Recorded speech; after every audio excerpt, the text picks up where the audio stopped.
Boa tarde, eu sou Luiz Felipe, sou voluntário no programa de pesquisa da Rede Biota, que analisa informação e desinformação em relação ao meio ambiente. Eu estou aqui com a professora da Universidade do Piauí, Ana Regina Rigo. E, professora, eu queria ouvir um pouco da senhora o que a senhora entende como construção intencional da ignorância, como isso afeta a informação e a desinformação. Obrigada, Luiz Felipe, pelo convite, pela pergunta. A construção intencional da ignorância, que é um título do meu livro, que foi lançado na época da pandemia, tem muito a ver com todo um ambiente de estratégias criadas no mercado, sobretudo a partir da indústria do tabaco nos Estados Unidos, mas que nesse ambiente plataformizado da vida, sobretudo a partir de 2014, mas com uma quebra muito grande ali, um marco muito grande a partir de 2015, 2016, que é a potencialização dos modelos de negócio das plataformas. E aí você vê um mercado que já trabalhava com desinformação, se potencializando porque a cada mês, a cada semana, as plataformas elas mudam alguma coisa no seu modelo de negócio. Elas passam a privilegiar conteúdos que possam viralizar com maior potência. Esses conteúdos que viralizam com maior potência, né, são conteúdos que prendem a atenção das pessoas, porque o interesse maior das plataformas, já que nós somos o principal, nós estamos no coração do negócio das plataformas, nós somos o core business, o que eles compram, o que eles vendem é para nós e nos vendem ao mesmo tempo. Então esses conteúdos eles são privilegiados para viralizar, porque eles prendem a atenção das pessoas. É o que a gente chama de estratégia da ação para a economia da atenção. Quanto mais a gente prende, quanto mais tempo a gente passa na tela, etc., mais a plataforma conhece da gente, mais ela nos vende produtos, serviços tangíveis e intangíveis, e mais elas vendem que somos, a nossa essência, para as plataformas e para o mercado. Então é uma troca muito grande dentro desse processo. O que o mercado da construção intencional da ignorância faz, não, é exatamente se apropriar desse modelo de negócio. Então, há um encontro entre interesses de lucratividade, tanto do mercado quanto da plataforma que se encontram, mas também há interesses políticos, ideológicos, etc. Então, há um encontro de contas aí, né? E o que eu chamo de, efetivamente, construção da ignorância, e aí numa conversa com o professor Peter Burke, ele falou, Ana, não é só construção, mas também é manutenção, e eu concordo com ele, porque muitas vezes o viés de confirmação e a crença me fazem potencializar aquilo que eu quero te conhecer.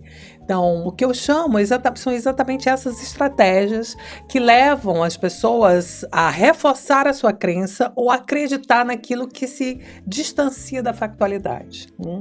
E isso é muito feito através da convocação de afetos, uma peça de comunicação com desinformação, ela convoca afetos. Normalmente ela convoca um afeto negativo, como o ódio.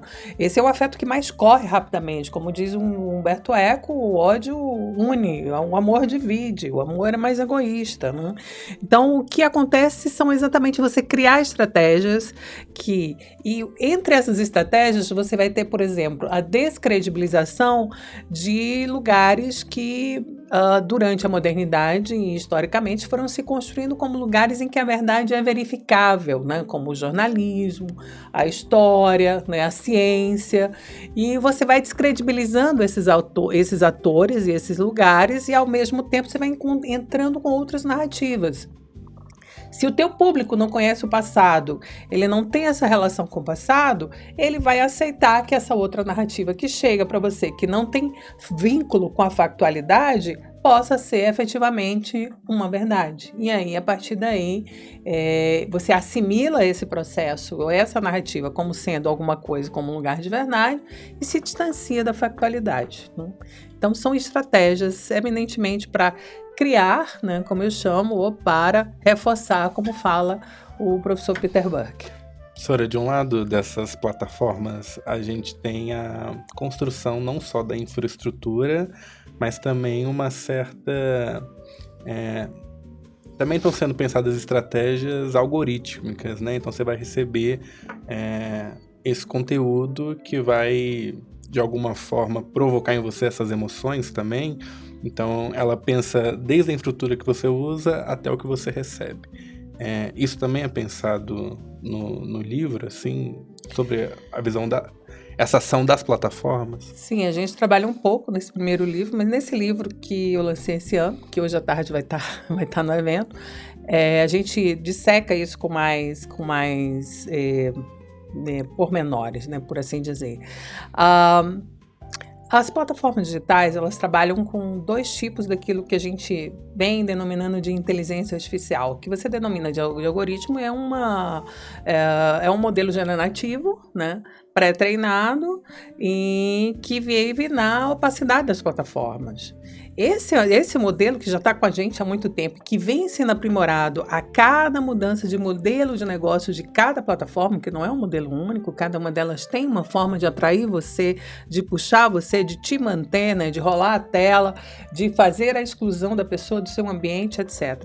Então, esse modelo que vive na opacidade das plataformas, ele é bastante danoso exatamente porque não há transparência, por exemplo, quando a plataforma aceita um impulsionamento de um conteúdo de um canal terraplanista com mais de 1 milhão de seguidores. Não há transparência da plataforma, como é que essa estrutura algorítmica, né, que eu chamo de arquitetura algorítmica, ela recomenda esse conteúdo para você. Porque você acessou o sangue, ela vai te recomendar o sangue. Se você acessou isso, ela vai te recomendar aquilo. Não há essa transparência. E, sobretudo, não há transparência quando ela monetiza ou quando elas monetizam canais, vídeos, perfis, etc., que tem, como é que se diz, e que trabalham ou com desinformação, ou com ódio, ou com misoginia, ou com racismo, etc., e que ganham muito dinheiro com isso, porque volta para aquela história, há um encontro de contas entre o que a plataforma quer, que é atrair sua atenção o mais possível, além de lucrar, e dar lucro, né? E esse mercado que quer essa lucratividade. Então, essa arquitetura algorítmica que está ali na plataforma, são modelos generativos extremamente complexos sobre os quais e sobre a ação dos quais não há uma transparência plena, não?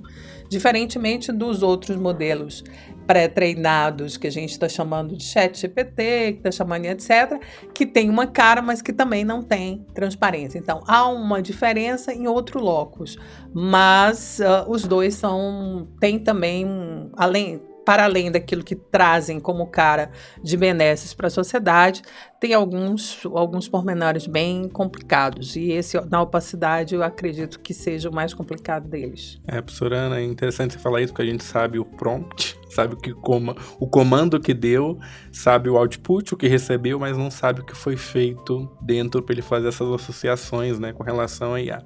Você falou um pouco sobre transparência, a gente falou mais cedo com a professora Roseli Fígaro também, e também discutindo plataformas, rede de desinformação. Uma das coisas que ela falou que das soluções a gente passar por uma regulação.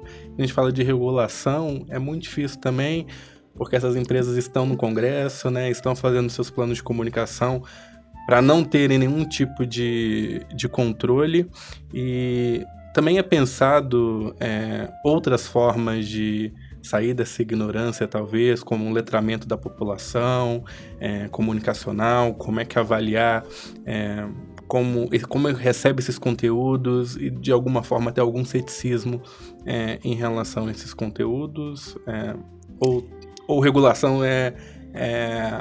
a palavra de ordem. Regulação é um dos caminhos. Nós temos uma grande dificuldade porque nós temos um Congresso que se beneficia, quer dizer, o Congresso inteiro não, porque eu não quero colocar todo mundo no mesmo saco, não. Mas a gente tem uma grande parte do Congresso que se beneficia desses modelos de negócio, inclusive com atores muito pujantes praticando desinformação, discurso de ódio, etc. Para além disso, você tem um advocacy muito grande das plataformas dentro do Congresso, e aí vocês que estão aqui perto do poder, né, acompanham isso de pertinho, né? Mas, quando eu criei a Rede Nacional de Combate à Desinformação em 2020, eu criei exatamente porque, fizeram uma pergunta agora ali no Congresso, eu criei exatamente porque não era uma única via. A minha primeira ideia foi criar uma rede, eu sou jornalista, criar uma rede de fact-checking. Tinha acabado de fazer o pós-doc, estava terminando o livro para ser publicado, e aí eu comecei a articular, porque na área da comunicação, como eu já presidi algumas associações, federações, então eu digo, não, a minha rede aqui pode dar conta. Mas eu comecei a articular e aí eu vi que todo mundo estava preocupado com isso. E o que a gente fez na rede, né? A gente, e faz ainda hoje, a gente tenta mapear essas iniciativas, convocar para a rede para a gente criar o maior número de uma frente empática sobre aquilo que a gente está tentando enfrentar. Então, sim, regulação é uma ponte, mas ela não vai resolver tudo. Literacia midiática, educação midiática, educomunicação é outra ponte. Acredito que é a mais potente delas. Está na Base Nacional Comum Curricular desde 2016, mas não está ainda em cada unidade educacional desse país e necessita. Jornalismo, nós precisamos reforçar o jornalismo, sobretudo o jornalismo alternativo, responsável, e não aquilo que está se vendendo como estética jornalística, né? Fact-checking, aliado ao jornalismo, não resolve tudo, porque o que acontece assim é que nem tudo que a gente fala no jornalismo chega àquilo que eu estou chamando de desertos de notícias virtuais, ou seja, a gente checa o jornal, coloca lá várias etiquetas e divulga, mas não é palatável para um grupo de WhatsApp de alguma igreja, não é palatável para o grupo meu grupo do yoga, por exemplo. Eu tinha desinformação no grupo da yoga, então não é palatável. Por isso é necessário que a gente trabalhe tudo junto. A pesquisa é fundamental, então na rede a gente tem mais de 30 grupos de pesquisa, a gente trabalha muito com divulgação científica, tem vários grupos trabalhando com divulgação científica, popularização da ciência, e uma coisa que eu acho que falta ainda, que a gente não teve perna ainda, mas que a gente tem em vários projetos nacionais e internacionais, que é chegar ao território.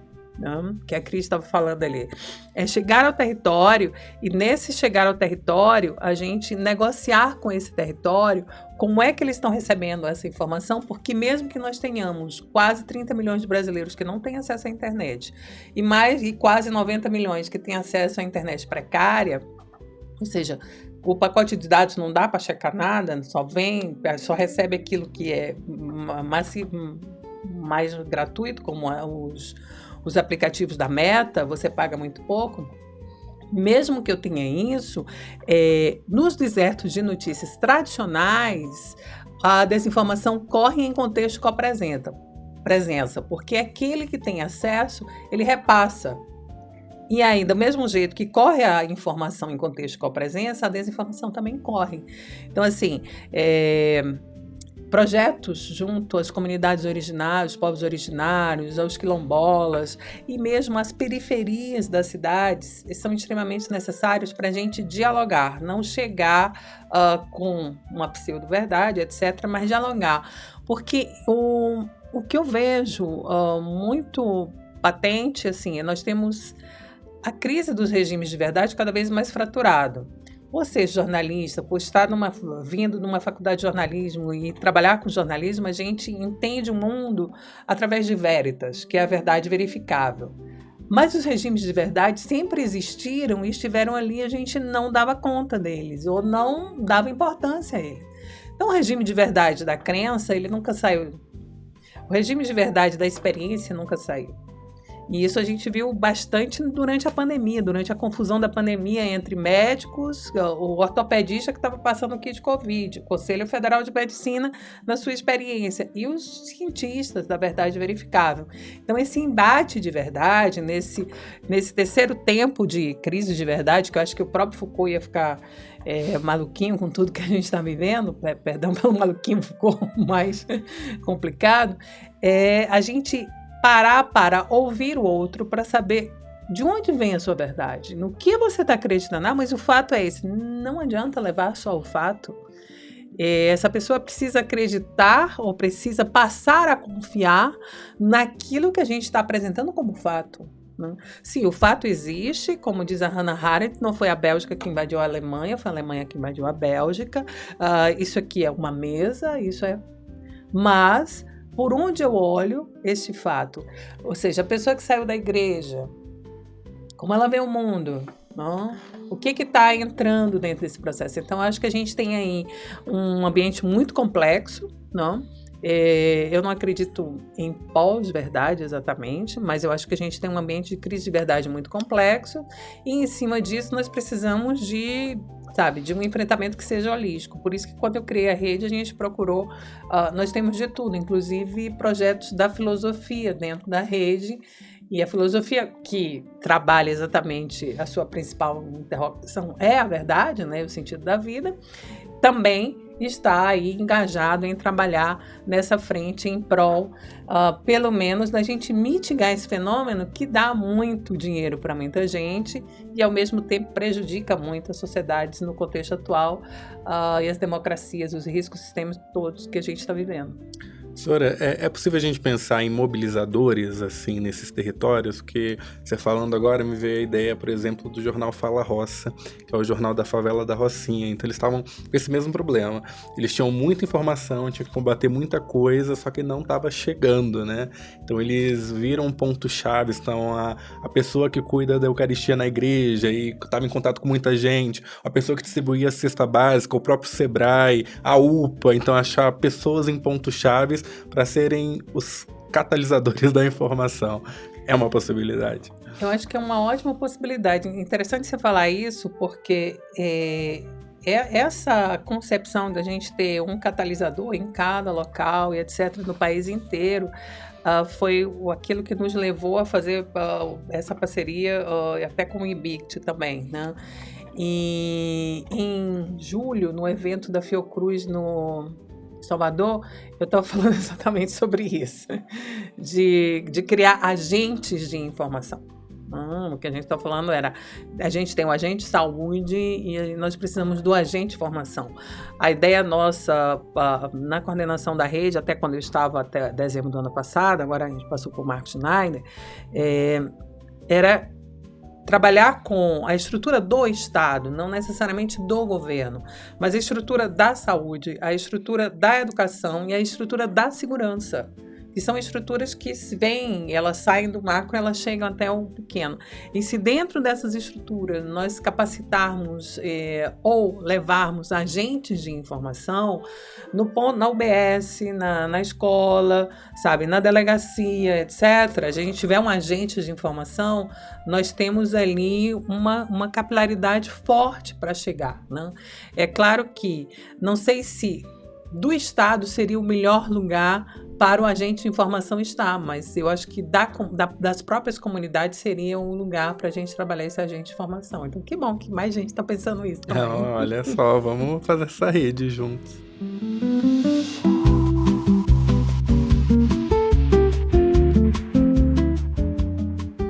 Eu conversei com a professora da Universidade do Piauí, Ana Regina Rigo. Muito prazer ter você aqui na Faculdade de Comunicação. Seja bem-vinda. Acho que vale falar um pouco do livro que você vai lançar aqui no evento. O livro chama Seta do Tempo, né? É um livro que reúne as pesquisas de 2022 para cá, 2021 para cá, passa por plataformas, passa por inteligência artificial, muita coisa de desinformação dentro e fora, né? É meio que uma sequência do livro anterior, que é a Construção Intencional da Ignorância, né? E assim, como eu trabalho muito com história da comunicação, história, e tem uma vinculação muito grande com a temporalidade, então a gente situa esse livro dentro daquilo que eu chamo de contemporâneo fraturado, que é a nossa época, e todas as mazelas que nos atravessam, mas também as potências de esperança, como diz tanto Augustinho quanto Paulo Freire, uma esperançação. Ótimo, obrigado, professora Ana. Prazer. Eu que agradeço.